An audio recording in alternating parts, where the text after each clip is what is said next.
reference to the location of this infection in relation to the ear. So externa is the outer ear, so the outer ear canal and the outermost layer of the membrane. And as part of the otitis externa, they've got a lot of edema or inflammation or swelling of the outer part of the ear canal, so the cartilaginous portion. And as a result, it's very difficult to get access into this patient's ear. Currently, I'm using a fine-end suction probe, and even a fine-end suction probe is just managing to fit inside the swollen ear canal. However, with the fine-end suction probe, there's not enough suction power because of its narrow tip, and also it's getting blocked up with the patient's earwax. So I'm having to use a full-size Zollner suction probe, and the way I'm managing to insert it into the ear, despite the swelling, is I'm using the endoscope to stretch the ear open to gain access. And you can see I'm really having to stretch this open, and even then, the suction probe is just about fitting into the ear. Now, the bony part of the ear canal, so the inner 2/3, that's not swollen. So once you get through the swelling, the ear canal does widen a bit, which does make the case a bit more tricky as well, because the plug of wax that's medially impacted into the ear, it's larger than the swelling of the ear canal. So we're having to pull through a large piece of wax through a narrow entrance. And what makes the procedure even more tricky is the consistency of this wax. It's very mushy and cloggy, and therefore it's very hard to get a good suction grip without the suction probe getting blocked. Think about it like wet mud or mashed potato or wet clay. It's got that type of really stodgy consistency, and therefore, not at the moment, but in a moment, you will see that I'm going to use some drops. So not immediately, I'm going to just go back in and see if I can loosen a bit of the wax off the canal walls.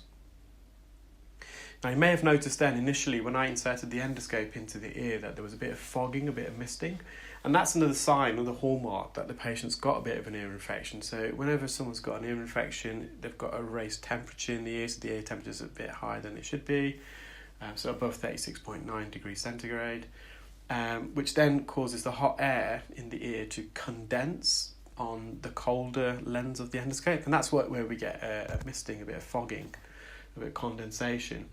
But with an endoscope, we've got optical fibres running all the way around the edge of the endoscope, and that evenly distributes heat from the light source, which is being illuminating inside the ear, which then very quickly heats up the lens of the endoscope, which then causes the hot air that's condensed and to evaporate, and then it demists itself very quickly.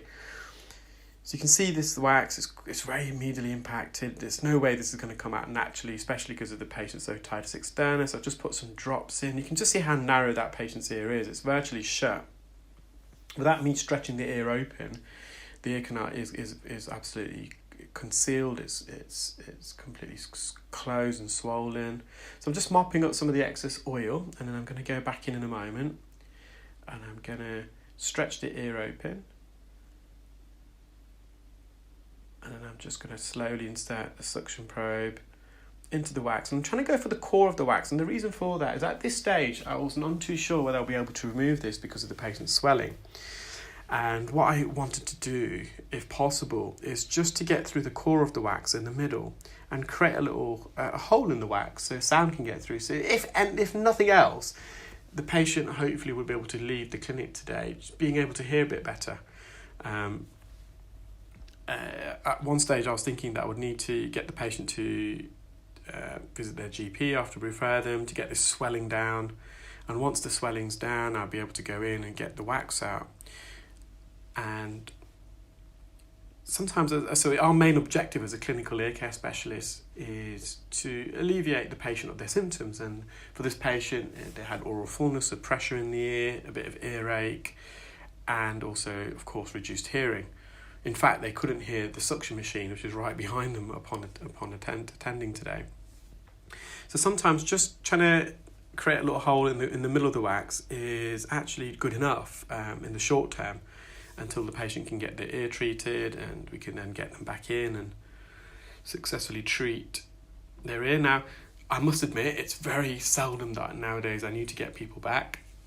I think in the course of the last year, probably 2 patients, top of my head, that I've had to get back on a second visit, and one of those was a child at we needed to definitely, the earwax was really hard and we had to put some drops in, but I thought this would be the third. But you can see there, and then if you can see in the middle, there's a little gap there, hole through the wax, and that's already at this stage the patient could hear significantly better. So that's objective 1 achieved, and I decided to put some more drops in now, because the drops can then penetrate through that hole and lubricate the underside of the ear canal and the eardrum. And you can see what's happened then is that this wax was really, really binded together, and it came out in a big, big lump. And once I've removed that, you can see the patient's eardrum, it's nice and healthy. You've got a light reflex there. So there is some wet residual wax coating the canal wall. Now, is that significant? Is it going to affect their hearing? No. Is it going to cause any symptoms? No. And if I was training my clear wax delegates at this stage, I'd just leave it like this. And only when you get a bit more experienced and skills, if the patient's comfortable and you feel confident, you can kind of go in mop up as much as possible. I was just hovering over that wet wax, but it wasn't coming. And the reason why I stopped is I thought it's not significant enough. But also the patient at that stage was also experiencing the caloric effect. Sometimes when you vacuum the ear and you perform microsuction, it reduces the ear temperature, which then inhibits the organ of balance in that particular ear, which then leads to reduced signals being sent from the organ of balance in that ear to the brain, which then tricks your brain into thinking you're moving the opposite direction, but of course you're not. The patient's stationary, but because they're receiving less signals, because of the reduced temperature, which inhibits the organ of balance, it tricks the brain. The brain thinks it's moving, and because you're not moving, you then suffer from vertigo. Your eyes spin, and the room spins around, and it settles after about 30 seconds to 60 seconds until the ear temperature kind of comes back to the norm. Temporarily, I also ask people to fixate on their finger, so we get the patient to put their finger in front of their eyes and get them to look at the finger, and that just helps refocus the eyes as well, so they're not spinning around, and it just helps settle their caloric effect. Well, I hope you enjoyed that video, guys. Well, just before I sign off, so yes, we have written to the patient's GP. We've recommended some antibiotic spray for the otitis externa, but nonetheless, the patients can hear significantly. But in fact, they can hear back normally again despite the swelling. We've discussed strict water precautions. Water can exacerbate any. Well, it can not only cause an infection, but it can also exacerbate any current infection. So we've explained just to avoid water in the ear, so we don't want to exacerbate the otitis externa. Well, I'm going to sign off now, so I hope you're all keeping well. This is actually my second voiceover. The first one, I didn't realise that I had I'm doing this narration from home, and I had the TV on in the background, and although it was at a low volume, it was audible when I listened to it back. So I did